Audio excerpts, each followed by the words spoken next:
Sebelum ceritanya dimulai, silahkan tulis di kolom komentar dari daerah mana saja teman-teman yang menonton cerita ini. Jangan lupa like dan subscribe agar channel ini bisa semakin berkembang dan bisa mempersembahkan cerita yang lebih menarik lagi. Perjalanan pulang dari rumah sakit terasa seperti mimpi yang menjadi nyata bagi Maharani. Udara sore yang hangat menyusup melalui jendela mobil yang sedikit terbuka, membawa aroma bunga dan aspal basah sisa hujan siang tadi. Di dalam pelukannya, terbungkus selimut bayi berwarna biru langit yang lembut, tertidur seorang malaikat kecil. Putra pertamanya. Maharani tidak bisa berhenti menatap wajah damai itu, hidung mungilnya, bibirnya yang sesekali bergerak seolah sedang menyusu dalam mimpi. Ia menamainya Arjuna, berharap kelak putranya akan tumbuh menjadi ksatria yang kuat dan berhati mulia. Setiap tarikan napas kecil sang bayi adalah musik terindah yang pernah didengarnya. Kebahagiaan ini begitu meluap, begitu sempurna, hingga rasanya bisa menyentuh langit. Ia melirik ke arah suaminya, Farhan, yang sedang fokus menyetir. Senyum tipis tersungging di bibirnya. Semua pengorbanan, rasa sakit saat melahirkan, dan penantian panjang selama 9 bulan, semuanya terbayar lunas hari ini. Mereka akan memulai babak baru sebagai keluarga kecil yang utuh dan bahagia di rumah yang mereka bangun bersama. Namun, ada sesuatu yang terasa ganjil. Farhan tidak seceria yang Maharani harapkan. Sejak menjemputnya di rumah sakit, suaminya itu lebih banyak diam. Jawabannya singkat, senyumnya terasa dipaksakan. Maharani mencoba menepis perasaan tidak enak itu. Mungkin Farhan hanya lelah. Mengurus semua administrasi rumah sakit dan mempersiapkan kepulangan mereka pasti menguras tenaganya. Pria itu pasti juga gugup. Sama sepertinya, menyambut peran baru sebagai seorang ayah. Kamu tidak apa-apa, Mas? Kelihatan capek sekali, tegur Maharani lembut, mencoba memecah keheningan. Farhan hanya mengangguk sekilas, matanya tetap lurus menatap jalanan di depan. Tidak apa-apa. Hanya banyak pikiran soal pekerjaan, jawabnya datar. Hati Maharani sedikit mencelos, tapi ia lagi-lagi memaksa dirinya untuk mengerti. Pekerjaan Farhan sebagai manajer proyek di sebuah perusahaan besar memang sangat menuntut. Mobil akhirnya memasuki halaman rumah mereka yang asri. Sebuah rumah yang Maharani beli dengan sisa warisan orang tuanya, namun diatasnamakan Farhan sebagai tanda baktinya sebagai seorang istri. Ia ingin suaminya merasa menjadi kepala keluarga seutuhnya. Farhan membukakan pintu untuknya, namun tidak membantunya membawa tas perlengkapan bayi, atau bahkan menatap Arjuna yang masih tertidur lelap. Ia berjalan lebih dulu membuka pintu utama, meninggalkan Maharani yang sedikit tertatih, karena jahitan pasca melahirkan masih terasa nyeri. Perasaan ganjil itu kembali datang, lebih kuat dari sebelumnya. Di mana sambutan hangat yang ia bayangkan? Di mana pelukan erat dan bisikan cinta yang ia dambakan? Rumah itu terasa dingin dan asing. Maharani melangkah masuk, membaringkan Arjuna dengan hati-hati di boks bayi yang sudah mereka siapkan di sudut ruang keluarga. Ia menghela napas panjang, mencoba menenangkan hatinya. Aku siapkan air hangat untukmu, Mas. Biar segar, katanya, masih berusaha menjadi istri yang baik. Farhan tidak menjawab, hanya melepas sepatunya dan duduk di sofa, menyalakan televisi dengan volume yang cukup keras.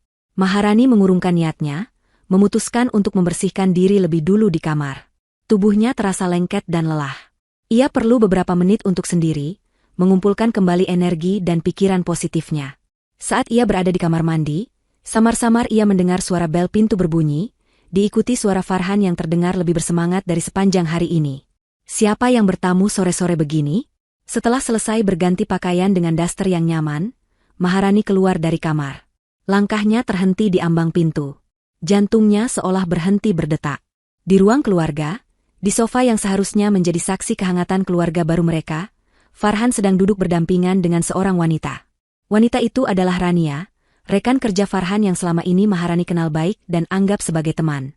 Rania mengenakan gaun merah yang begitu mencolok, riasannya tebal, dan ia menatap sekeliling rumah dengan tatapan seorang pemilik. Tangan Farhan melingkar posesif di pinggang Rania.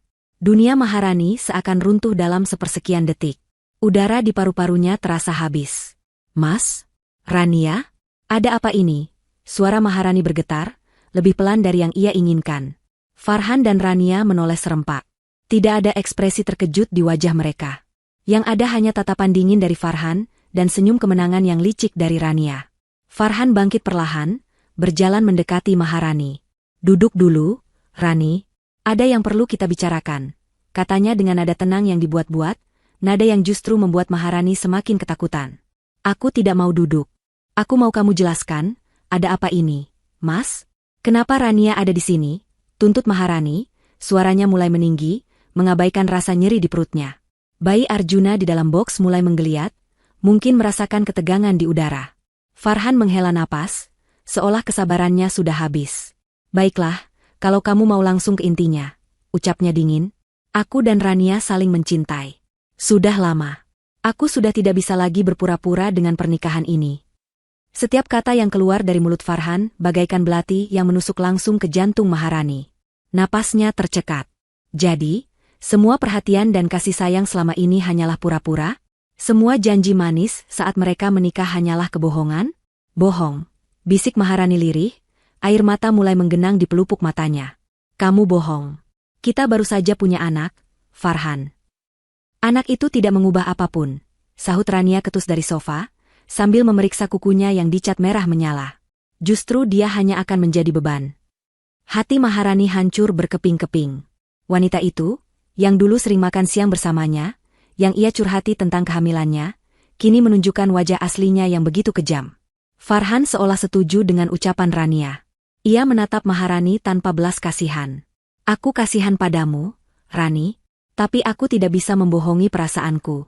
Rumah ini akan kami tinggali. Sebaiknya kamu pergi dari sini, lanjut Farhan. Kalimat itu bagaikan petir di siang bolong. Pergi? Pergi dari rumahnya sendiri? Dengan kondisi tubuh yang masih ringkih dan seorang bayi yang baru berumur beberapa hari? Kamu gila? Pekik Maharani, tak percaya dengan apa yang didengarnya. Ini rumahku. Aku yang membelinya. Kamu tidak bisa mengusirku dari sini. Farhan tertawa sinis. Oh ya? Coba kamu cek lagi surat-suratnya. Nama siapa yang tertera di sana? Namaku. Kan? Kamu sendiri yang memberikannya padaku. Jadi secara hukum, ini rumahku. Maharani terhuyung mundur. Kebodohannya di masa lalu kini menjadi senjata yang digunakan untuk menghancurkannya. Ia terlalu buta oleh cinta, terlalu percaya pada pria yang kini berdiri di hadapannya seperti monster. Ia mencoba memohon, merendahkan harga dirinya demi putranya. Farhan, aku mohon. Jangan lakukan ini. Pikirkan Arjuna. Dia butuh ayahnya, dia butuh rumah. Farhan hanya menatapnya dengan pandangan jijik. Urus saja anakmu sendiri. Aku dan Rania akan memulai hidup baru. Ia kemudian berjalan ke arah Maharani, mencengkeram lengannya dengan kasar. Sekarang, keluar dari sini. Bawa bayimu dan pergi. Jangan membuat keributan. Rasa sakit di lengan dan di hatinya membuat Maharani lemas. Ia tidak punya tenaga untuk melawan.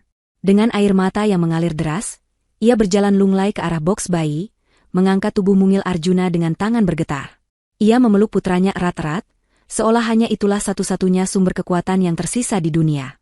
Farhan membukakan pintu utama lebar-lebar.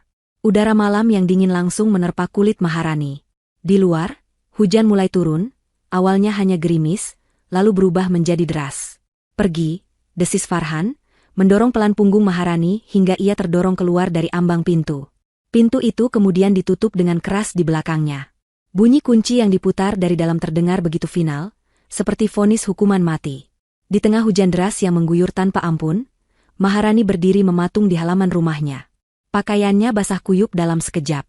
Ia memeluk Arjuna lebih erat, mencoba melindungi tubuh kecil itu dari dinginnya air hujan dan dinginnya dunia yang kejam. Dari balik jendela, ia bisa melihat siluet Farhan yang kembali duduk dan memeluk Rania. Tawa kemenangan mereka samar-samar terdengar, menyayat hatinya lebih dalam dari pisau manapun. Keputusasaan sempat menjalari dirinya. Ia merasa menjadi wanita paling malang di dunia. Dikhianati, diusir, tanpa uang sepeser pun, dengan bayi mungil dalam pelukan. Namun, saat ia menatap wajah putranya yang tertidur, yang sama sekali tidak tahu tentang badai yang sedang menerpa hidup mereka, sesuatu di dalam diri Maharani berubah. Rasa sedih yang membakar itu perlahan berubah menjadi bara api kemarahan. Air matanya berhenti mengalir, digantikan oleh tatapan dingin yang tajam. Mereka pikir mereka sudah menang. Mereka pikir mereka sudah menghancurkannya. Mereka salah besar. Mereka tidak tahu siapa Maharani sebenarnya. Mereka telah membangunkan seekor naga yang sedang tertidur.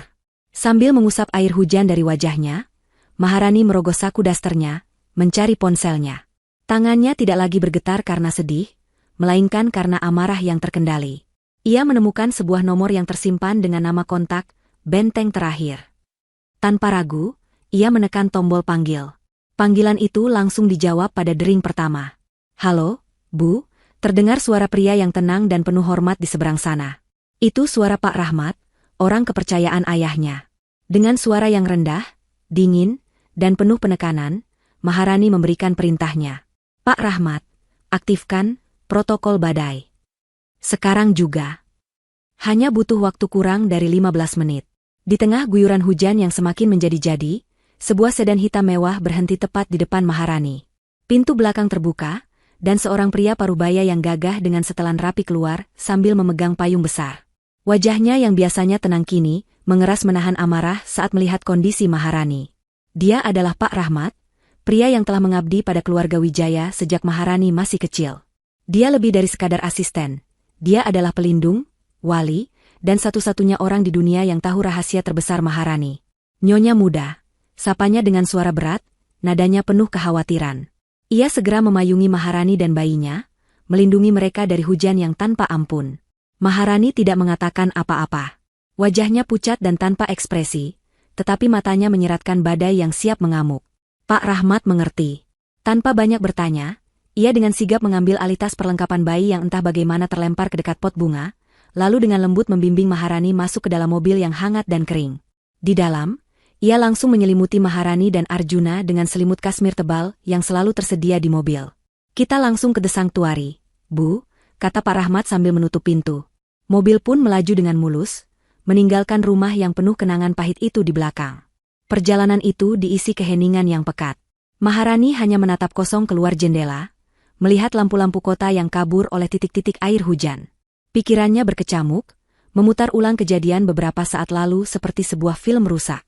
Pengkhianatan Farhan, senyum licik Rania, suara pintu yang dibanting. Semua itu terasa begitu nyata sekaligus surreal. Ia telah menyerahkan segalanya untuk pernikahan itu. Ia meninggalkan identitasnya, kemewahannya, kekuasaannya, hanya untuk merasakan bagaimana rasanya dicintai sebagai Maharani, seorang wanita biasa.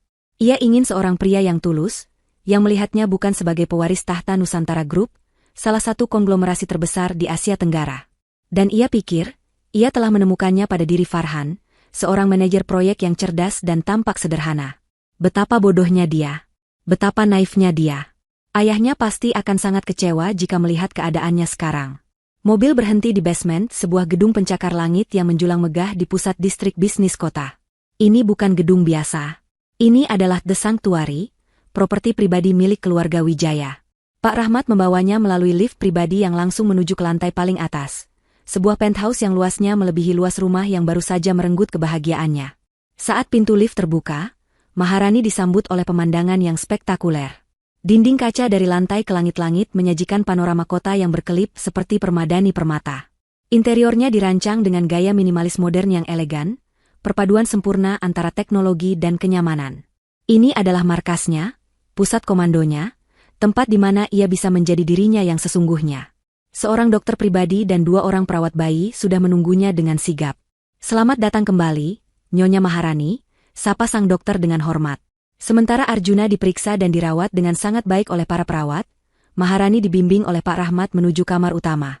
Sebuah kamar mandi mewah dengan bathtub yang sudah terisi air hangat dan ramuan herbal penenang telah disiapkan. Setelah berendam dan membersihkan diri, mengenakan jubah sutra yang nyaman, Maharani merasa sebagian dari kekuatan fisiknya kembali. Namun, luka di hatinya masih menganga. Pak Rahmat menunggunya di ruang tengah dengan secangkir teh jahe hangat dan beberapa laporan di atas tablet. "Semua sudah siap, Bu," lapor Pak Rahmat. "Tim hukum sedang bersiap, tim audit sudah siaga, dan tim keamanan sudah memantau semua aset."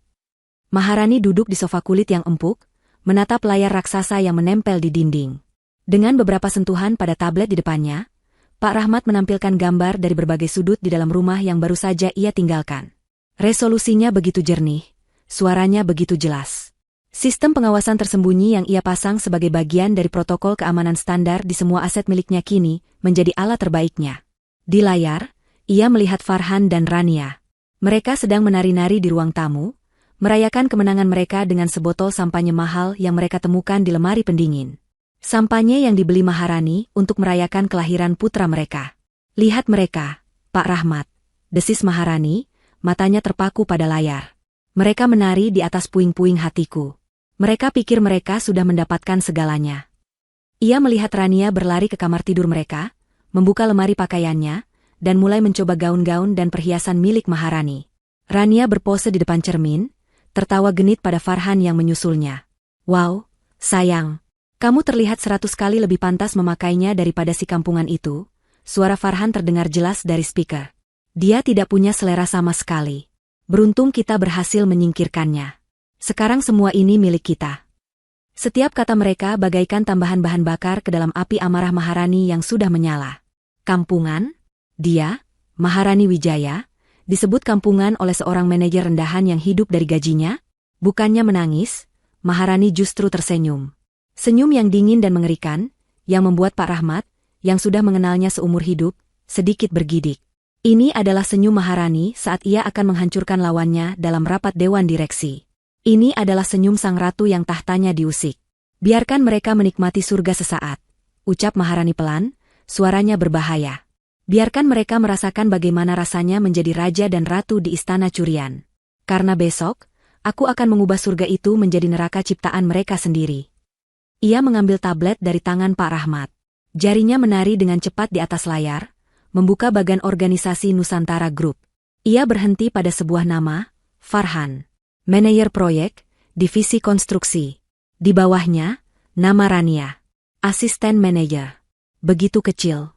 Begitu tidak berarti dalam skema besar kerajaannya. Mereka seperti dua ekor semut yang mencoba merebut sebutir gula dari pemilik pabrik gula. Pak Rahmat, panggilnya, matanya tak lepas dari layar. Saya mau laporan audit lengkap atas semua proyek yang pernah ditangani Farhan selama 2 tahun terakhir. Cari penyimpangan sekecil apapun. Penggelembungan dana, klaim palsu, apa saja. Saya yakin orang serakah sepertinya tidak mungkin bersih. Siap, Bu. Tim sudah mulai bekerja sejak Ibu menelepon tadi, jawab Pak Rahmat. Lalu untuk Rania, lanjut Maharani. Selidiki latar belakangnya. Aku mau tahu segalanya. Utang-utangnya, keluarganya, musuh-musuhnya. Semua informasi yang bisa kita gunakan untuk menekan mentalnya. Maharani kemudian beralih ke layar yang menampilkan aset perbankan. Ia melihat rekening bersama dan kartu kredit yang selama ini ia biarkan Farhan gunakan dengan bebas. Dengan satu sentuhan, ia memberikan instruksi. Bekukan semua akses finansial atas nama Farhan besok pagi, tepat jam 9. Biarkan dia sarapan dengan tenang, lalu buat dia tidak bisa membayar secangkir kopi pun setelahnya. Alasan resmi, audit internal mendadak atas perintah Dewan Direksi.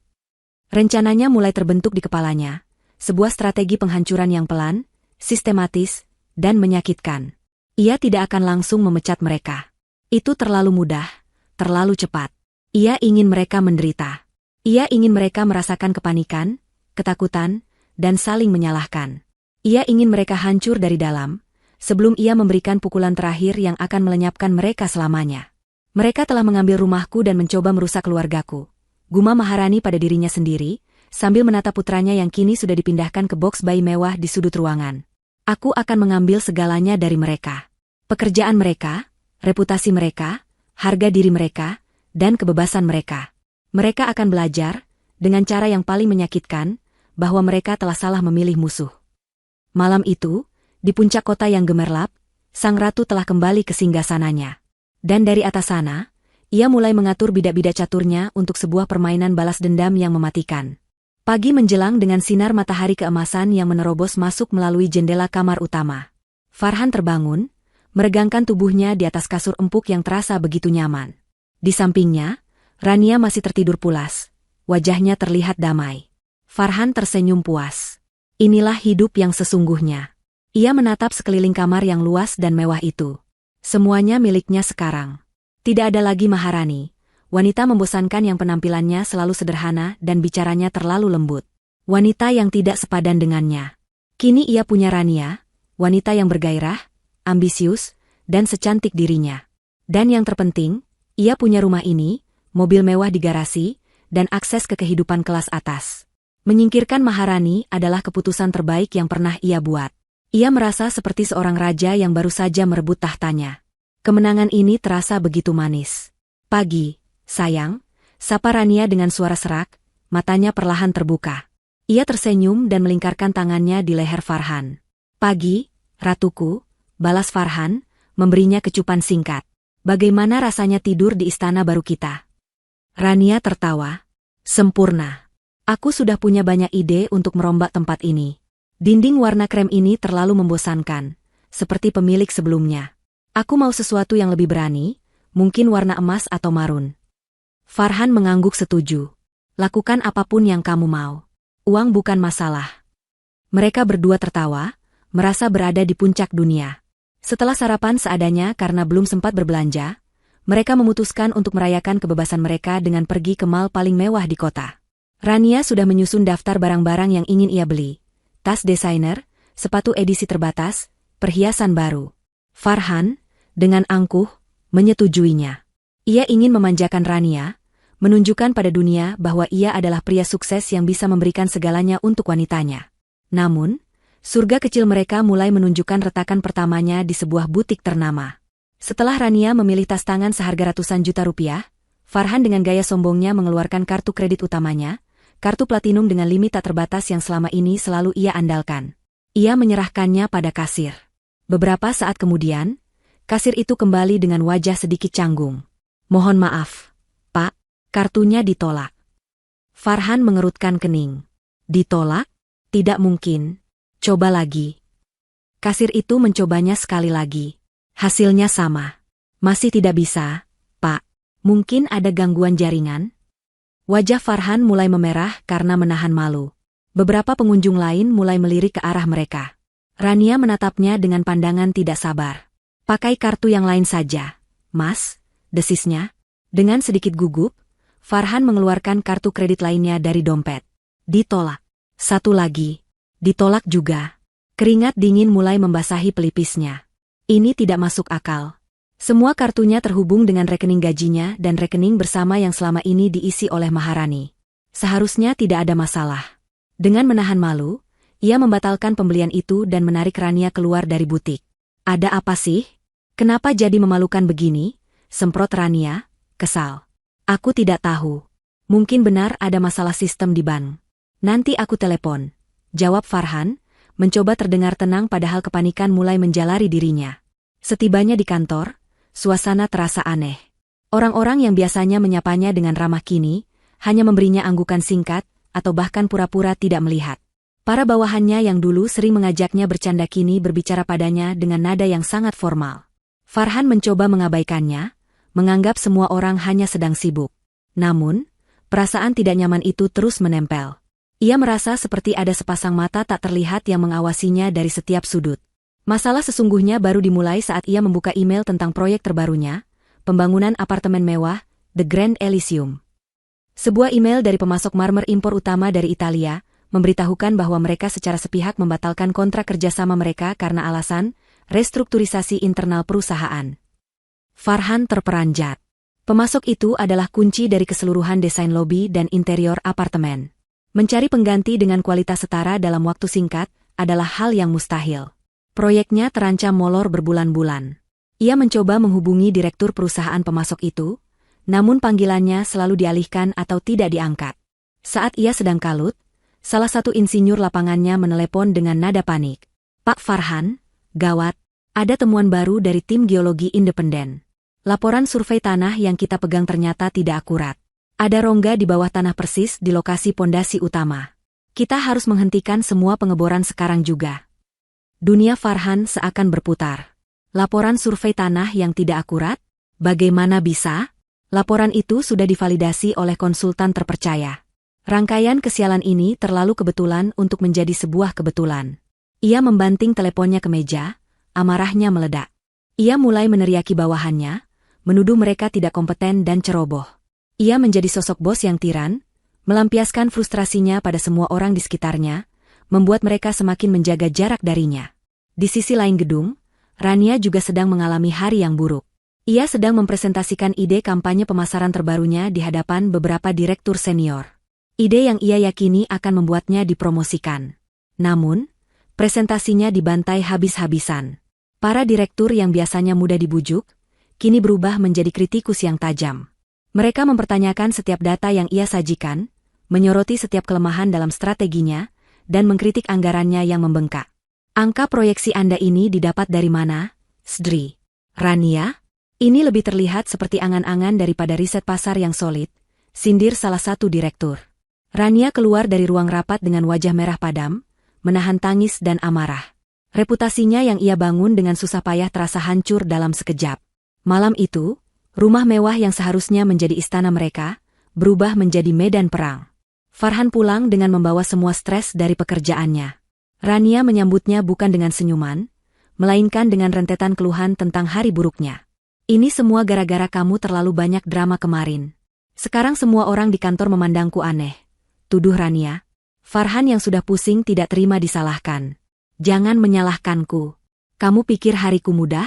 Proyek terbesarku terancam gagal total. Seharusnya kamu mendukungku, bukan menambah masalah, balasnya dengan suara tinggi. Pertengkaran mereka semakin memanas, saling menyalahkan, saling mengungkit masalah. Kemesraan pagi tadi lenyap tak berbekas, digantikan oleh kebencian dan kekecewaan. Kehidupan indah yang mereka bayangkan ternyata tidak lebih dari ilusi yang rapuh. Di puncak pertengkaran mereka, sebuah notifikasi email masuk ke laptop Farhan yang masih menyala di meja kerja. Suara notifikasi itu sejenak menghentikan teriakan mereka. Karena penasaran, Farhan mendekati laptopnya. Pengirimnya tidak bernama, hanya tertulis, Kantor Pusat Eksekutif. Subjeknya membuat jantung Farhan berdebar, peringatan kinerja keras. Dengan tangan sedikit gemetar, ia membuka email itu. Isinya singkat, lugas, dan menusuk langsung ke ulu hatinya. Email itu merinci kegagalan proyeknya dalam beberapa hari terakhir, mulai dari pembatalan kontrak oleh pemasok hingga kesalahan fatal pada laporan survei tanah, yang menunjukkan seolah-olah ia sama sekali tidak memiliki kontrol atas proyeknya sendiri.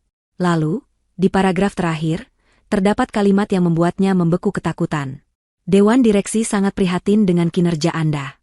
Perlu kami informasikan bahwa pemilik utama perusahaan yang selama ini tidak pernah menampakkan diri, secara pribadi menaruh perhatian pada proyek The Grand Elysium. Beliau sangat tidak senang dengan progres yang ada. Ingat, Saudara Farhan, perusahaan ini tidak memberikan kesempatan kedua untuk kegagalan sebesar ini. Satu kesalahan fatal lagi, karir Anda di Nusantara Group akan berakhir. Farhan membaca kalimat terakhir itu berulang-ulang. Pemilik utama perusahaan. Sosok misterius yang kekuasaannya absolut, yang selama ini hanya menjadi legenda di antara para karyawan, ternyata sedang mengawasinya. Ia merasa seperti seekor tikus kecil yang sedang diamati oleh seekor elang dari langit. Ia tidak tahu siapa musuhnya, dari mana serangan itu datang, dan kapan serangan berikutnya akan tiba. Perasaan tak berdaya itu mencekiknya.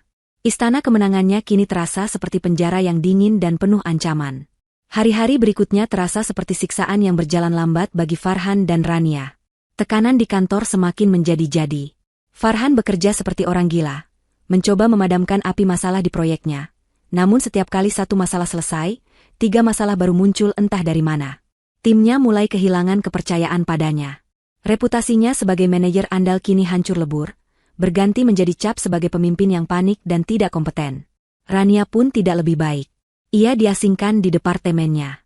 Ide-idenya diabaikan, dan ia seringkali tidak diikut-sertakan dalam rapat-rapat penting. Mereka berdua berjalan di koridor kantor seperti hantu, paranoia menggerogoti pikiran mereka. Setiap bisikan di sudut ruangan terdengar seperti sedang membicarakan mereka, setiap tatapan terasa seperti sebuah penghakiman. Situasi finansial mereka benar-benar lumpuh. Setelah semua kartu kredit dan debit diblokir, mereka terpaksa hidup dari sisa uang tunai yang Farhan simpan di brankas rumah. Jumlahnya tidak banyak. Gaya hidup mewah yang baru mereka cicipi selama beberapa hari kini tinggal kenangan. Tidak ada lagi makan malam di restoran mahal, tidak ada lagi belanja barang-barang bermerek. Menu makan mereka kini lebih sering mie instan atau makanan pesan antar yang paling murah. Rania, yang tidak terbiasa hidup susah, mengeluh tanpa henti. Aku tidak tahan lagi hidup seperti ini, Farhan. Ini bukan yang kamu janjikan padaku, rengeknya suatu malam. Kamu bilang kita akan bahagia, kita akan kaya raya. Tapi lihat sekarang. Kita terjebak di rumah besar ini seperti tahanan. Rumah yang dulu tampak seperti istana, kini terasa seperti penjara raksasa yang megah namun kosong. Taman di halaman depan mulai tak terurus karena tukang kebun berhenti datang setelah bayarannya menunggak. Air kolam renang yang dulu jernih kebiruan kini mulai menghijau karena mesin filternya tidak diservis. Kemewahan itu perlahan memudar, menampakkan kebobrokan di baliknya, persis seperti hubungan mereka. Sementara itu, di puncak The Sanctuary, Maharani mengamati semuanya dengan ketenangan yang dingin. Di satu sisi, ia adalah seorang ibu yang penuh kasih. Ia menghabiskan sebagian besar waktunya untuk merawat Arjuna, menyusuinya, menyanyikan lagu pengantar tidur untuknya, dan menatap wajah mungil itu dengan cinta yang tak terhingga. Putranya adalah pusat dunianya, sumber kekuatannya. Namun di sisi lain, saat Arjuna tertidur, ia berubah menjadi seorang ahli strategi yang kejam. Di hadapan beberapa monitor, bersama Pak Rahmat, ia menganalisis setiap data yang masuk. Laporan audit awal menunjukkan beberapa penyimpangan kecil yang dilakukan Farhan, cukup untuk menjadi amunisi di saat yang tepat. Tim hukumnya sedang menyusun strategi untuk merebut kembali semua asetnya tanpa celah sedikit pun. Ia melihat rekaman CCTV yang menampilkan Farhan dan Rania yang semakin kurus dan tampak stres, bertengkar karena masalah sepele. Tidak ada rasa kasihan di hatinya. Yang ada hanya kepuasan dingin. Ini baru permulaan. Ia ingin mereka benar-benar merasakan bagaimana rasanya kehilangan segalanya, seperti yang ia rasakan malam itu di tengah hujan. Putus asa, Farhan memutuskan untuk melakukan sebuah langkah nekat. Ia harus mendapatkan uang tunai, dan satu-satunya aset berharga yang ia miliki adalah rumah itu. Sertifikatnya ada di tangannya, atas namanya. Ia akan menggadaikan sertifikat itu ke bank untuk mendapatkan pinjaman besar. Uang itu bisa ia gunakan untuk bertahan hidup dan mungkin untuk menyuap beberapa pihak agar proyeknya kembali lancar. Dengan percaya diri, ia menyiapkan semua dokumen yang diperlukan dan mendatangi sebuah bank swasta ternama. Manajer bank menyambutnya dengan baik. Melihat nilai properti yang begitu tinggi, mereka sangat tertarik untuk memberikan pinjaman. Farhan merasa secercah harapan mulai muncul. Namun, harapan itu padam beberapa hari kemudian. Pihak bank meneleponnya dengan nada menyesal. "Mohon maaf, Pak Farhan. Setelah melalui proses verifikasi oleh tim legal kami tidak bisa menyetujui aplikasi pinjaman Anda." Farhan terkejut. "Kenapa? Apa masalahnya? Dokumen saya lengkap dan nilai agunannya jauh di atas pinjaman yang saya ajukan." Suara di seberang telepon terdengar ragu-ragu. "Masalahnya, Pak, ada sebuah hak tanggungan atau lien yang terdaftar atas properti tersebut. Sebuah catatan utang privat dengan nilai yang sangat signifikan yang terikat pada aset itu, didaftarkan atas nama pemilik sebelumnya, Ibu Maharani Wijaya. Selama utang tersebut belum lunas, properti ini tidak bisa dijadikan agunan." Farhan merasa seolah kepalanya baru saja dihantam palu godam. Utang? Maharani punya utang? Seingatnya, Maharani sangat anti dengan utang. Dan kenapa utang itu baru muncul sekarang? Ia tidak tahu bahwa ini adalah jebakan brilian yang disiapkan oleh tim pengacara Maharani. Sebuah utang fiktif yang sengaja diciptakan antara dua perusahaan cangkang milik Maharani sendiri, lalu didaftarkan secara legal untuk mengikat aset tersebut, membuatnya tidak liquid dan tidak bisa dijual atau diagunkan oleh Farhan. Ia pulang ke rumah dengan perasaan hancur. Semua jalan keluar terasa buntu. Saat ia masuk, ia melihat Rania sedang menelepon seseorang dengan nada berbisik. Begitu melihat Farhan, Rania langsung mematikan teleponnya. Kecurigaan langsung membakar pikiran Farhan yang sudah kalut. "Siapa itu? Kamu menelepon siapa?"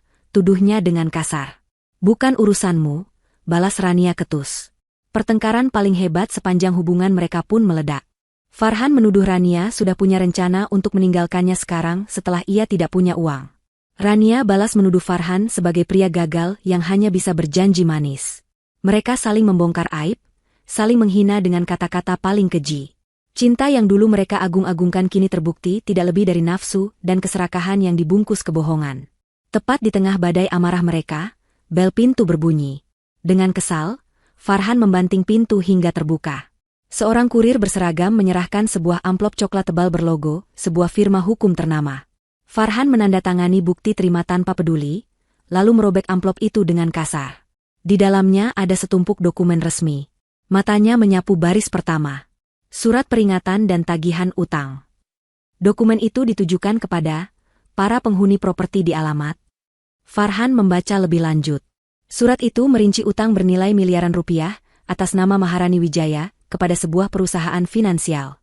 Karena Maharani tidak bisa dihubungi dan keberadaannya tidak diketahui, maka berdasarkan pasal hukum tertentu tentang aset yang terkait utang, para penghuni yang menikmati manfaat dari aset tersebut dapat dianggap sebagai pihak yang turut bertanggung jawab. Awalnya Farhan dan Rania tertawa sinis. Ini konyol. Jelas ini utang Maharani, bukan urusan mereka. Tapi saat mereka membaca halaman-halaman berikutnya yang penuh dengan jargon hukum yang rumit, tawa mereka perlahan mati. Surat itu pada dasarnya mengatakan bahwa jika utang itu tidak segera dibayar, perusahaan finansial itu akan memulai proses penyitaan aset, yaitu rumah yang sedang mereka tinggali. Dan mereka, sebagai penghuni, akan ikut terseret dalam proses hukum. Mereka terjebak. Mereka tidak bisa menjual atau menggadaikan rumah itu karena lien yang dipasang sebelumnya. Dan sekarang, mereka terancam diusir dari rumah yang sama karena utang yang bukan milik mereka. Rumah mewah itu kini bukan lagi sebuah kandang emas. Ia telah berubah menjadi sebuah perangkap tikus yang rumit, dan mereka berdua adalah tikus yang terperangkap di dalamnya, menunggu eksekusi. Farhan menatap Rania dengan pandangan kosong, surat itu bergetar di tangannya. Keputusasaan total kini menyelimuti mereka berdua. Kehidupan Farhan dan Rania setelah menerima surat tagihan utang itu, berubah menjadi sebuah neraka sunyi yang mencekik.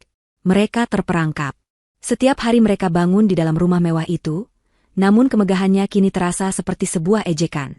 Dinding yang tinggi seolah menekan mereka, perabotan mahal tampak seperti nisan di sebuah makam yang mereka gali sendiri.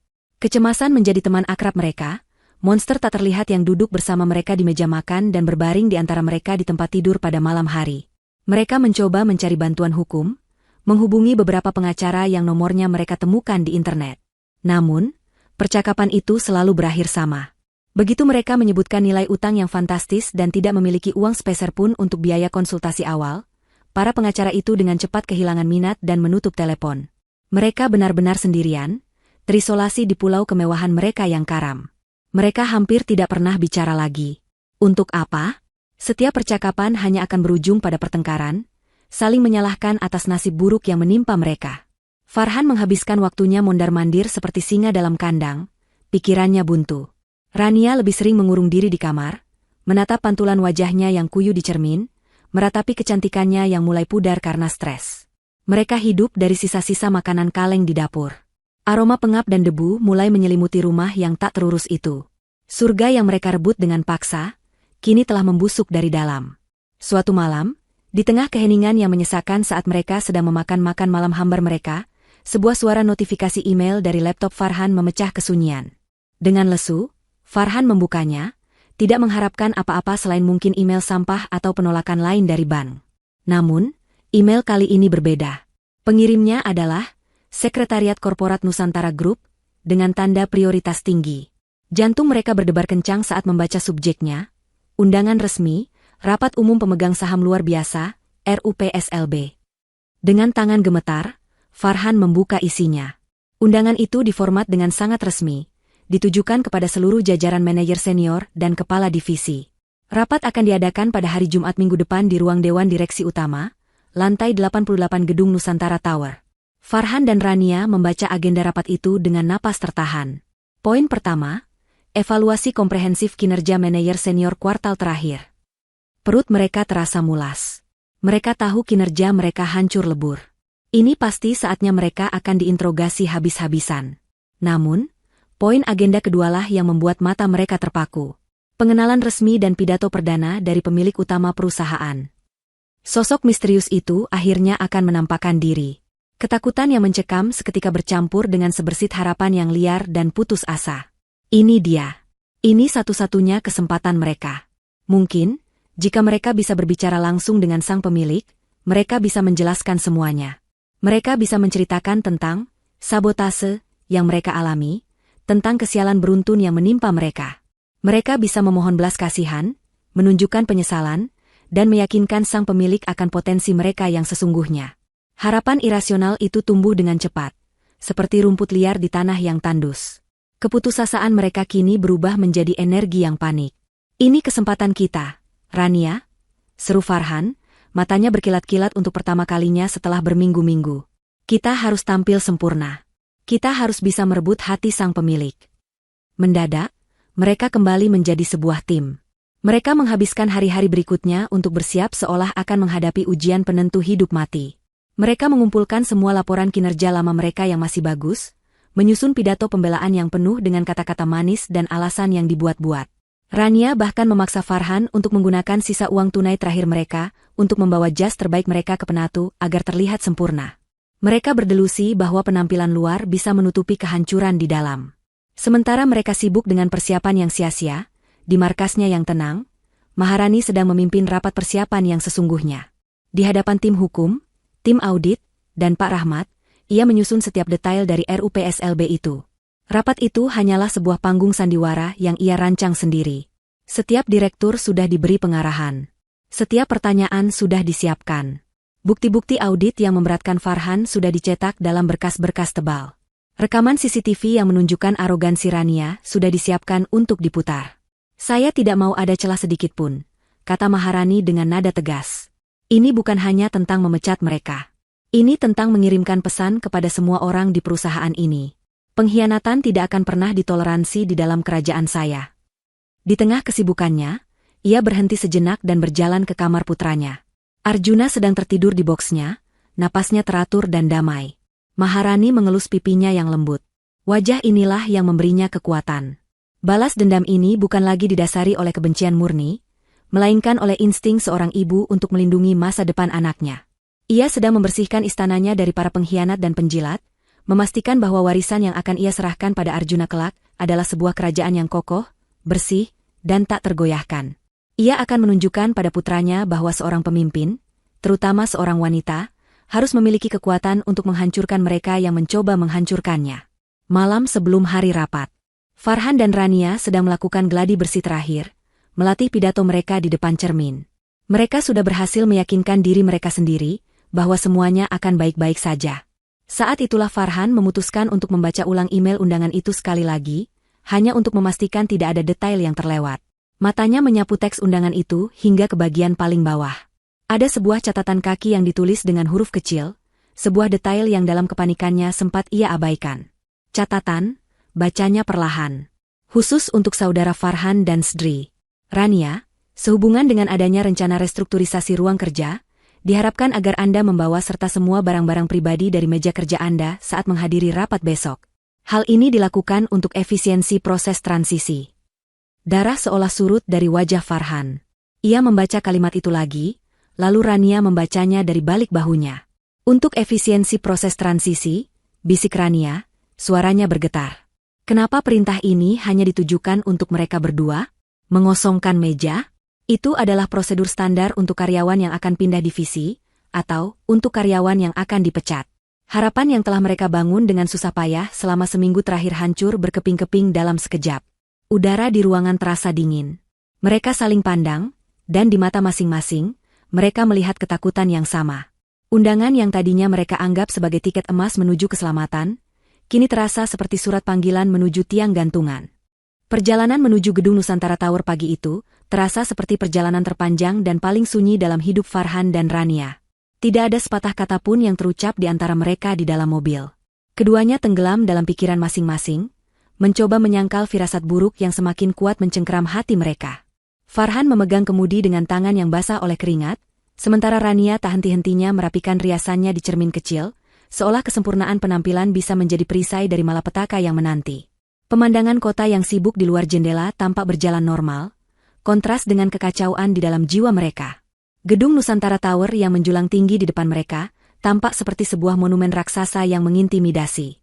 Dulu, mereka akan masuk ke gedung ini dengan dagu terangkat, penuh kebanggaan. Hari ini, mereka merasa seperti pesakitan yang berjalan menuju ruang sidang penghakimannya.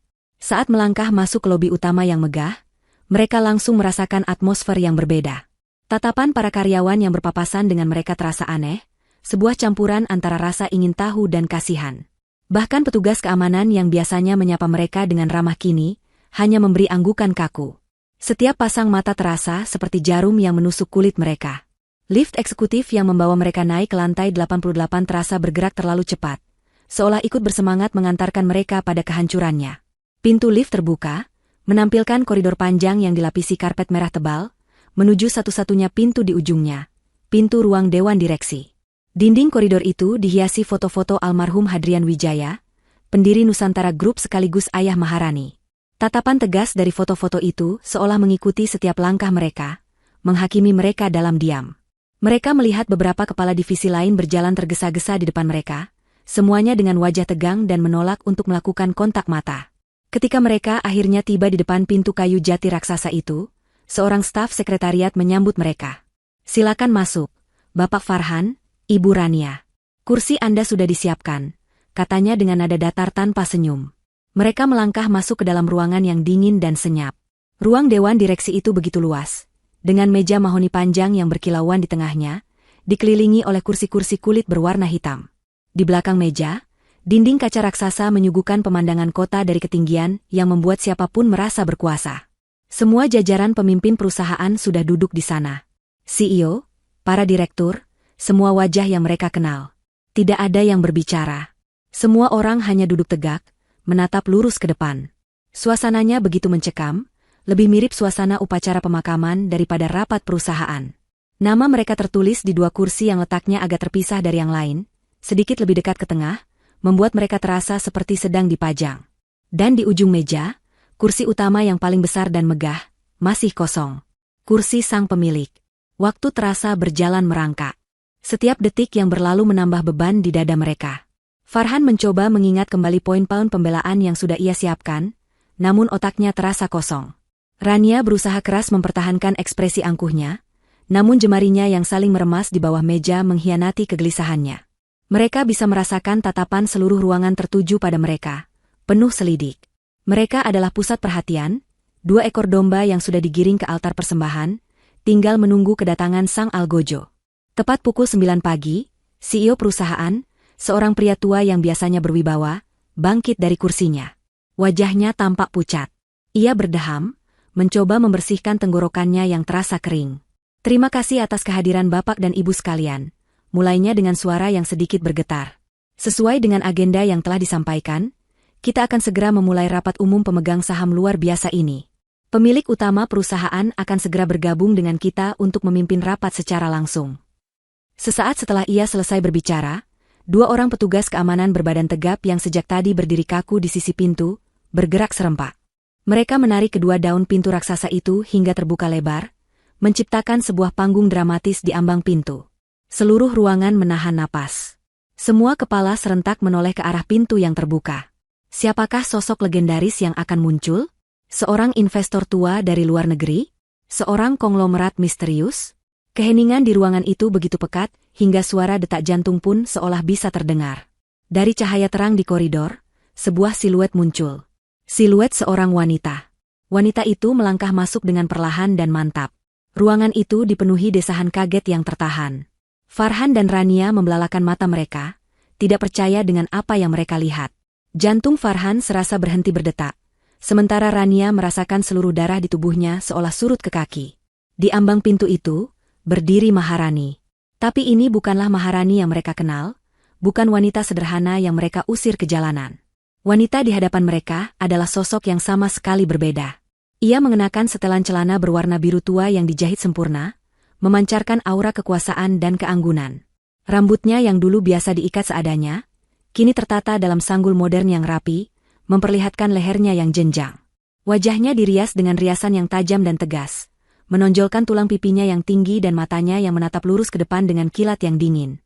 Di dalam gendongan kain sutra mewah yang melingkari tubuhnya, tertidur dengan tenang putranya, Arjuna, seolah ia sedang membawa seorang pangeran mahkota ke dalam ruang tahtanya. Ia didampingi oleh Pak Rahmat yang berdiri tegak di sisinya seperti seorang pengawal pribadi, dan seorang wanita parubaya berkacamata yang membawa tas kerja kulit, jelas seorang pengacara kelas kakap. Setiap langkahnya saat ia berjalan di atas lantai marmer menuju kursi utama di ujung meja, terdengar seperti ketukan palu hakim. Ia tidak menoleh ke kiri atau ke kanan. Matanya yang tajam dan tanpa ampun terkunci lurus ke depan, menatap langsung ke arah Farhan dan Rania. Di mata itu, mereka tidak melihat sisa-sisa cinta atau kesedihan. Yang mereka lihat hanyalah es, penghakiman, dan sebuah janji kehancuran. Wajah Farhan menjadi sepucat kertas, mulutnya terbuka tanpa bisa mengeluarkan suara. Sementara Rania, seluruh topeng arogansinya luruh, digantikan oleh ekspresi horor yang murni. Dunia mereka jungkir balik dalam satu momen yang mengerikan itu. Algojo mereka telah tiba. Keheningan yang menyusul setelah pintu ruang dewan direksi tertutup di belakang Maharani begitu total dan pekat, seolah suara pun takut untuk hadir di hadapan wanita itu. Seluruh manajer dan direktur yang duduk di meja panjang itu membeku di kursi mereka, napas mereka tertahan. Mereka menatap sosok Maharani yang berjalan dengan langkah anggun dan terukur menuju kursi utama, sebuah tahta yang jelas-jelas miliknya. Farhan dan Rania terpaku, wajah mereka pucat seperti kanvas kosong yang baru saja disiram air es. Dunia mereka yang dibangun di atas kebohongan dan pengkhianatan telah runtuh dalam sekejap mata. Wanita yang mereka anggap lemah, bodoh, dan kampungan, kini berdiri di hadapan mereka sebagai penguasa absolut dari alam semesta mereka. Maharani tiba di ujung meja. Sebelum duduk, seorang wanita parubaya yang tidak mereka kenal masuk dengan diam-diam dari pintu samping, mendekati Maharani. Dengan gerakan yang penuh kasih, Maharani menyerahkan Arjuna yang masih tertidur pulas ke dalam gendongan wanita itu, yang kemudian membungkuk hormat dan pergi secepat ia datang. Momen itu singkat, namun pesannya sangat jelas. Maharani telah memisahkan perannya sebagai seorang ibu dari perannya saat ini, sebagai seorang hakim dan algojo. Setelah putranya aman, ia duduk perlahan di kursi kebesarannya. Ia tidak bersandar, melainkan duduk dengan punggung tegak, memancarkan aura kekuasaan yang membuat semua orang di ruangan itu merasa kecil. Ia menyapukan pandangannya ke seluruh ruangan, menatap setiap direktur satu persatu, sebelum akhirnya matanya berhenti dan terkunci pada dua sosok yang gemetar ketakutan. "Selamat pagi," suaranya terdengar, tenang dan jernih, namun dinginnya mampu membekukan udara. "Saya yakin sebagian besar dari Anda terkejut. Mari kita sudahi keterkejutan ini dan langsung ke agenda utama. Saya Maharani Wijaya, putri dari Hadrian Wijaya, dan pemilik Tunggal Nusantara Group. Rapat hari ini diadakan karena saya menemukan adanya pembusukan yang parah di dalam struktur manajemen perusahaan ini. Sebuah kanker yang harus segera diangkat sebelum menyebar." Ia berhenti sejenak, membiarkan kata-katanya meresap. Matanya kemudian beralih, menatap lurus ke arah Farhan. Seketika, layar proyektor raksasa di belakangnya yang tadinya menampilkan logo perusahaan, kini menyala, menampilkan bagan proyek The Grand Elysium. "Kita mulai dengan Anda, Saudara Farhan," kata Maharani, nadanya berubah dari seorang pemilik menjadi seorang auditor yang tanpa ampun. "Anda dipercaya untuk memimpin salah satu proyek paling prestisius dalam sejarah perusahaan ini. Namun, yang Anda tunjukkan hanyalah rangkaian kelalaian dan ketidakbecusan." Di layar, satu persatu bukti mulai ditampilkan. Email peringatan dari pemasok marmer Italia yang diabaikan oleh Farhan selama berminggu-minggu.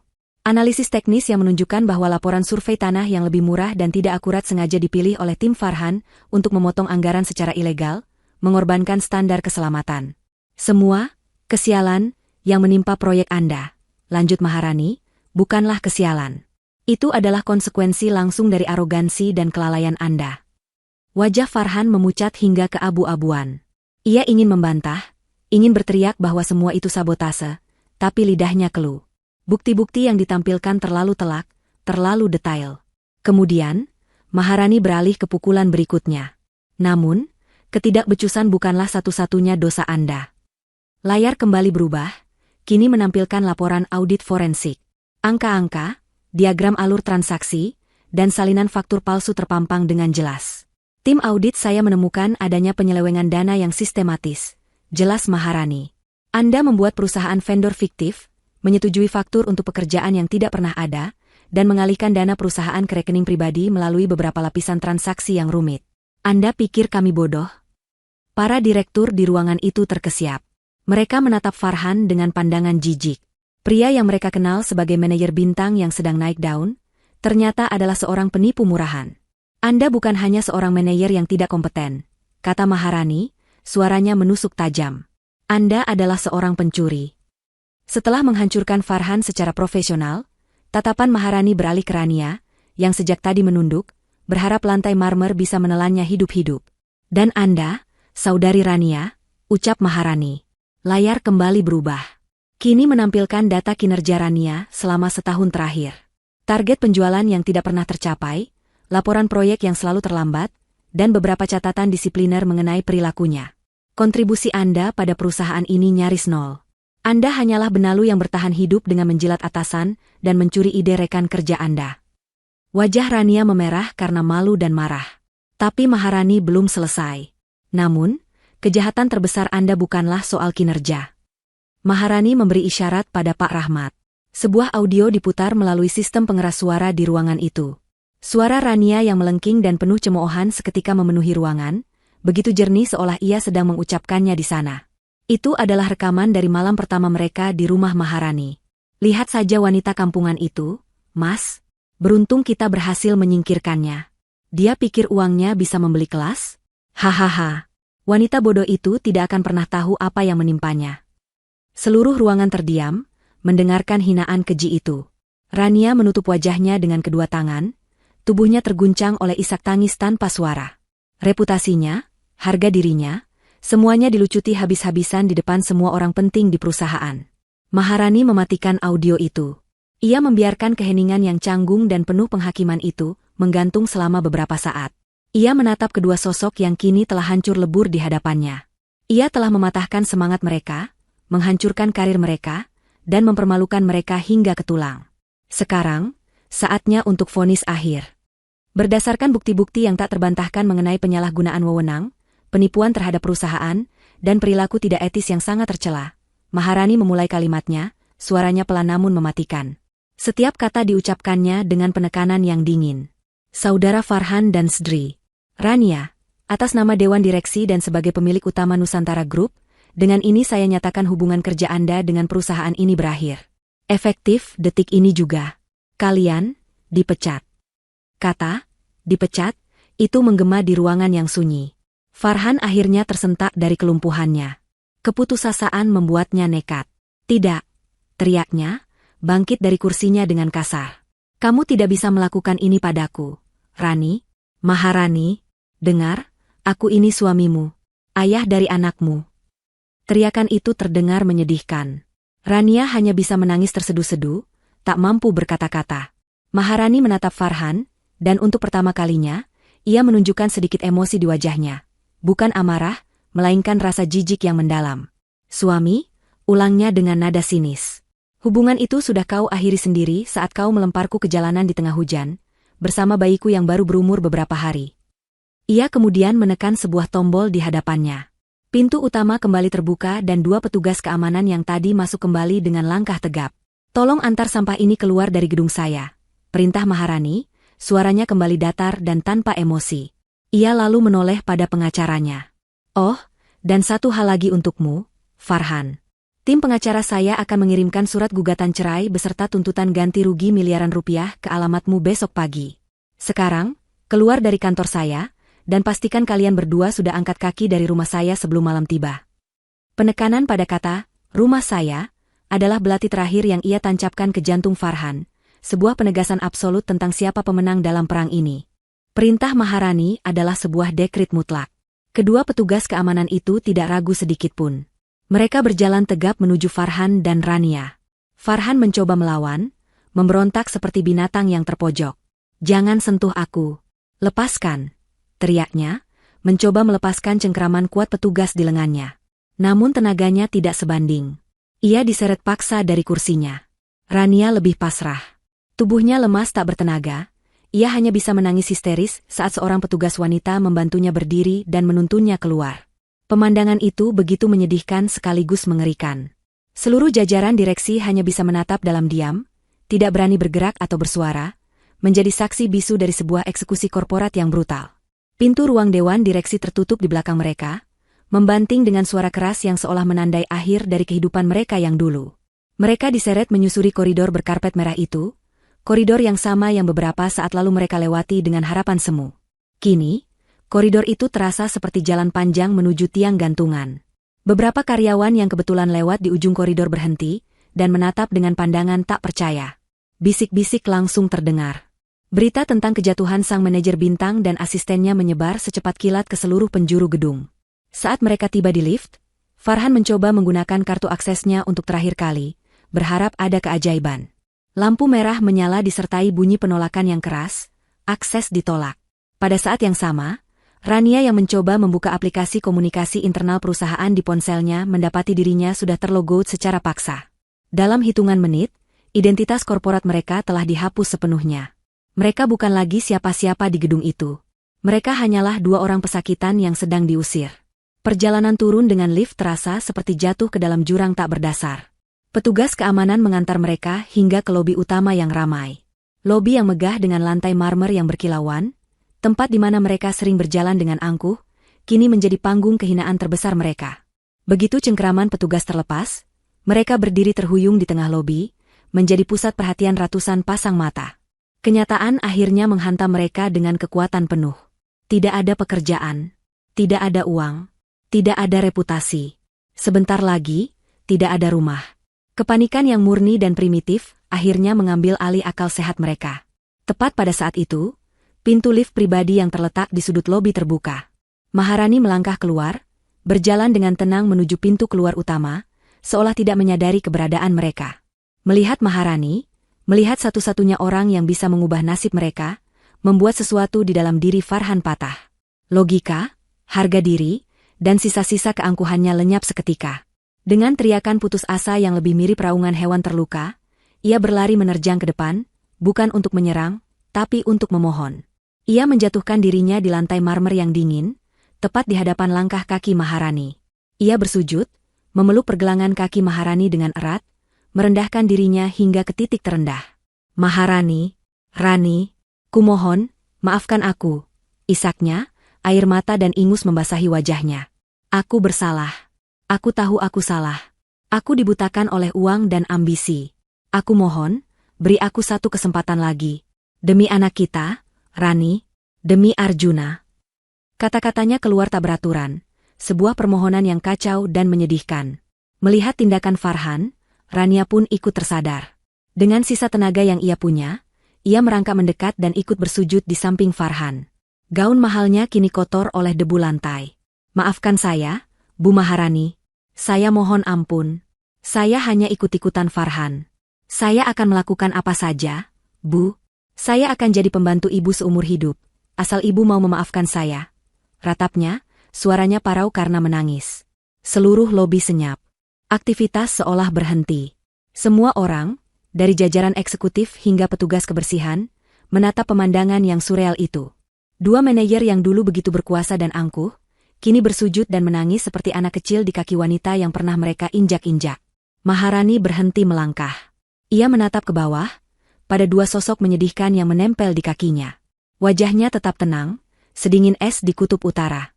Tidak ada iba, tidak ada ampun, tidak ada keraguan sedikit pun di matanya. Ia membiarkan mereka menangis dan memohon selama beberapa saat, membiarkan seluruh dunia melihat kehinaan mereka. Kemudian, ia berbicara. Suaranya tidak keras, namun terdengar jelas di tengah keheningan lobi. Sujudmu tidak ada harganya di hadapanku. Ucapnya pelan, setiap kata diresapi racun yang dingin. Saat aku yang memohon padamu malam itu, di tengah derasnya hujan, sambil memeluk bayi kita yang kedinginan, di mana belas kasihanmu saat itu. Ia menatap tajam pada Farhan yang masih memeluk kakinya. Dan jangan pernah berani menyebut nama anakku lagi dengan mulut kotormu itu. Arjuna tidak punya ayah seorang pengkhianat dan pencuri. Dengan satu gerakan tegas, ia menarik kakinya dari pelukan Farhan, membuatnya tersungkur di lantai.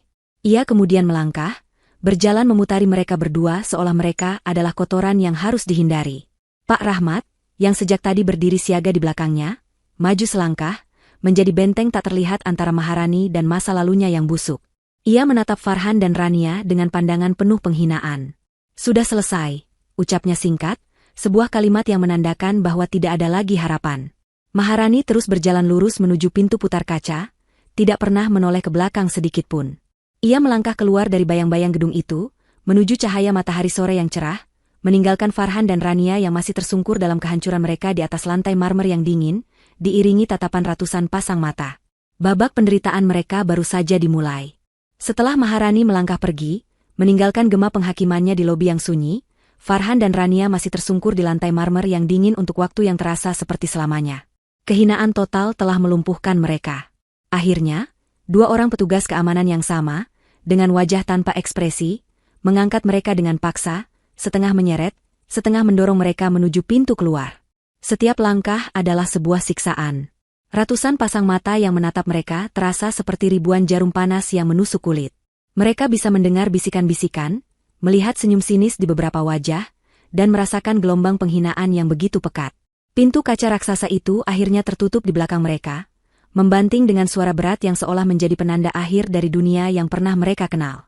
Mereka kini berada di luar, di trotoar yang ramai, di bawah terik matahari Jakarta yang tanpa ampun. Suara klakson mobil, deru mesin, dan hiruk-pikuk kota yang dulu menjadi latar dari kesuksesan mereka, kini terdengar seperti sebuah musik pemakaman yang mengejek. Mereka berdiri dalam kebingungan total, seperti dua orang yang selamat dari kapal karam dan terdampar di pulau asing. Apa yang harus dilakukan sekarang? Kunci mobil perusahaan sudah diambil. Dompet mereka nyaris kosong. Dengan sisa-sisa uang receh yang berhasil mereka kumpulkan, mereka mencegat sebuah taksi. Sepanjang perjalanan pulang, tidak ada yang berbicara. Farhan menatap kosong keluar jendela, melihat gedung-gedung yang menjulang tinggi seolah sedang menertawakan kejatuhannya. Rania hanya bisa menangis tanpa suara. Riasannya yang mahal kini luntur berantakan, menciptakan jejak hitam di pipinya yang pucat. Setiap meter yang mereka tempuh menuju rumah terasa seperti perjalanan menuju tiang gantungan. Harapan terakhir mereka, sekecil apapun itu, adalah bisa masuk ke dalam rumah, mengunci diri dari dunia, dan mungkin menyusun rencana. Sebuah harapan yang sia-sia. Saat taksi berbelok ke jalan menuju rumah mereka, pemandangan yang menyambut mereka adalah pemandangan kehancuran total. Sebuah truk box besar terparkir di depan gerbang. Dua orang pria berbadan tegap dan berwajah keras berdiri menjaga gerbang, yang kini terpasang gembok baru yang besar dan berkilauan. Dan di trotoar, tepat di samping tong sampah, teronggok tumpukan besar kantong sampah hitam. Farhan dan Rania keluar dari taksi dengan kaki lemas. Mereka mendekat dan menyadari isi dari kantong-kantong itu. Itu adalah barang-barang mereka. Baju-baju mahal Farhan, koleksi sepatu Rania, tas-tas desainer yang dulu ia banggakan, semuanya dilempar begitu saja ke dalam kantong-kantong itu seperti sampah yang tidak berharga. Maharani bahkan tidak menganggap barang-barang itu layak untuk dikemas dalam kardus. Pesannya sangat jelas, inilah nilai kalian di matanya. Sampah. Pemandangan itu adalah pemicu terakhir. Tali kesabaran dan kewarasan yang menipis akhirnya putus. Rania menjerit, sebuah jeritan melengking yang penuh amarah dan keputusasaan. Ia berbalik dan menyerang Farhan, memukul-mukul dada pria itu dengan tinjunya yang terkepal. Ini semua salahmu, pekiknya, suaranya serak. Kamu bilang dia lemah. Kamu bilang kamu sudah mengatur semuanya. Kamu bilang aku akan hidup seperti ratu. Lihat sekarang. Lihat apa yang terjadi pada kita. Pria tidak berguna. Farhan, yang sudah berada di titik terendah dalam hidupnya, tidak lagi memiliki kesabaran. Ia mendorong Rania dengan kasar hingga wanita itu terjatuh di antara kantong-kantong sampah. Salahku, balasnya dengan suara menggeram, matanya merah menyala. Kamu yang terus mendorongku. Kamu yang meracuni pikiranku setiap hari. Kamu yang tidak pernah puas. Kamu pikir aku mau melakukan semua ini kalau bukan karena keserakahanmu, dasar wanita parasit. Pertengkaran hebat pun meledak di pinggir jalan. Mereka saling berteriak, saling memaki dengan kata-kata paling kotor, membongkar semua kebusukan dan kebohongan yang selama ini menjadi pondasi hubungan mereka. Beberapa tetangga yang penasaran mulai mengintip dari balik gorden jendela mereka, menyaksikan drama murahan itu dengan penuh minat. Pasangan yang dulu mereka lihat begitu serasi dan mewah, kini berkelahi seperti anjing jalanan di antara tumpukan sampah. Setelah energi mereka habis terkuras oleh amarah, mereka akhirnya terduduk lemas, terpisah beberapa meter, menangis dalam kelelahan dan keputusasaan. Di tengah isak tangisnya, Rania melihat satu hal yang belum ia coba. Interkom di pilar gerbang. Dengan sisa-sisa tenaga, ia merangkak ke arah gerbang, menekan tombol interkom itu berulang kali dengan jari gemetar. Setelah beberapa saat, sebuah suara tenang dari operator keamanan terdengar. Ya, ada yang bisa dibantu. Tolong, saya mau bicara dengan Ibu Maharani. Isak Rania, suaranya menyedihkan. Saya Rania. Tolong, ini penting sekali. Operator itu menyuruhnya menunggu. Keheningan yang panjang dan menyiksa menyusul. Rania hampir menyerah ketika tiba-tiba terdengar suara statis, diikuti oleh suara yang ia kenal betul. Suara Maharani. Dingin, jernih, dan tanpa emosi, bahkan melalui speaker kecil sekalipun. Ada apa? Tanya Maharani. Mendengar suara itu, Rania langsung meratap. Maharani, tolong aku mohon maafkan aku. Aku tahu aku salah besar. Aku menyesal, Maharani. Aku bersumpah aku menyesal. Beri kami satu kesempatan lagi. Kami tidak punya apa-apa lagi. Tolong, jangan biarkan kami di jalanan seperti ini. Permohonannya adalah sebuah ratapan yang memilukan dari jiwa yang telah hancur. Terdengar jeda sejenak dari speaker interkom. Rania menahan napas, berharap ada sedikit belas kasihan. Kemudian, suara Maharani kembali terdengar, dan setiap katanya adalah bilah es yang menusuk langsung ke jantung Rania. Penyesalan? Kata Maharani dengan nada mengejek yang halus. Kamu tidak menyesal telah mengkhianatiku, Rania. Kamu hanya menyesal karena kamu tertangkap. Ada jeda lagi, yang terasa lebih berat dari sebelumnya. Ampunan itu adalah sebuah anugerah yang sangat mahal. Anugerah yang diperuntukkan bagi mereka yang tulus. Dan kalian berdua, suara Maharani terdengar begitu final, sama sekali tidak pantas untuk menerimanya. Terdengar bunyi klik yang keras. Sambungan terputus. Interkom itu kini diam 1000 bahasa. Kata-kata terakhir Maharani menggantung di udara sore yang lembab, Sebuah vonis akhir yang tidak bisa diganggu-gugat. Rania menatap kotak interkom yang bisu itu dengan pandangan kosong. Harapan terakhirnya telah dipadamkan dengan kejam. Farhan, yang mendengar semuanya, hanya bisa menundukkan kepala, membenamkan wajahnya di antara kedua tangannya, dan menangis tanpa suara di tengah puing-puing kehidupannya yang telah menjadi sampah. 1 tahun berlalu. Waktu telah membalik halaman, memulai sebuah babak yang sama sekali baru. Di lantai 88 gedung Nusantara Tower, di ruang kantor utama yang dulu terasa gelap dan kuno, kini bermandikan cahaya. Maharani telah merombak total kantor itu menjadi ruang kerja yang modern, minimalis, dan penuh energi. Dinding kaca dari lantai ke langit-langit menyajikan pemandangan kota yang seolah tak berujung, sebuah metafora dari visinya untuk perusahaan. Di meja rapat yang terbuat dari kayu cerah, ia sedang memimpin rapat dewan direksi. Tidak ada lagi keraguan atau keterkejutan di wajah para bawahannya. Yang ada hanyalah rasa hormat dan kekaguman yang tulus. Maharani, yang kini menjabat secara resmi sebagai chairwoman sekaligus CEO, memimpin dengan gaya yang tegas namun adil. Visinya yang tajam dan keberaniannya dalam mengambil risiko telah membawa Nusantara Group mencapai tingkat keuntungan dan inovasi yang belum pernah terjadi sebelumnya. Ia bukan lagi seorang ratu yang bersembunyi di balik layar. Ia adalah seorang ratu yang duduk kokoh di singgasananya, diakui dan disegani oleh seluruh dunia korporat. Setelah rapat selesai, ia pulang. Bukan ke penthouse yang terasa impersonal, melainkan ke rumah yang dulu sempat direbut darinya. Rumah itu telah ia renovasi total. Setiap sudutnya kini dipenuhi dengan cahaya, tawa, dan kehangatan. Semua jejak masa lalu yang kelam telah dihapus, digantikan dengan kenangan baru yang indah. Di taman belakang yang rimbun, putranya, Arjuna, yang kini sudah menjadi seorang balita yang aktif dan ceria, berlari-lari kecil mengejar seekor kupu-kupu. Maharani melepas sepatunya, ikut berlari di atas rumput yang lembut, dan menangkap putranya dalam sebuah pelukan hangat. Tawa riang Arjuna adalah musik terindah di dunianya. Inilah kemenangannya yang sesungguhnya. Bukan pada hancurnya para pengkhianat, tetapi pada kedamaian dan kebahagiaan yang berhasil ia bangun kembali untuk dirinya dan putranya. Suatu sore, saat dalam perjalanan menuju sebuah acara amal, mobil yang ditumpanginya bersama Pak Rahmat berhenti di lampu merah di sebuah kawasan yang padat dan agak kumuh. Saat Maharani menatap keluar jendela, matanya secara tidak sengaja menangkap sesosok figur yang familiar. Di seberang jalan, seorang pria kurus dengan kulit legam terbakar matahari sedang sibuk mengatur sepeda motor di sebuah lahan parkir liar. Pakaiannya kusam, wajahnya tampak jauh lebih tua dari usianya, dipenuhi guratan kepahitan dan kelelahan. Pria itu adalah Farhan. Untuk sepersekian detik, mata mereka bertemu. Kilat keterkejutan, rasa malu yang membakar, dan kebencian yang tak terucap terpancar dari mata Farhan. Ia segera membuang muka, bersembunyi di balik barisan motor, seolah tak sanggup menatap cahaya dari dunia yang pernah menjadi miliknya. Di dalam mobil yang sejuk dan mewah, Maharani hanya menatap lurus ke depan. Tidak ada amarah, tidak ada kepuasan, tidak ada belas kasihan. Yang ada hanyalah kehampaan. Pria itu kini tak lebih dari orang asing. Bayangan dari masa lalu yang sudah tidak memiliki kekuatan apapun atas dirinya. Lampu berubah hijau, mobil melaju, meninggalkan bayangan itu jauh di belakang. Mengenai Rania, kabarnya sampai ke telinga Maharani melalui laporan singkat dari tim Pak Rahmat.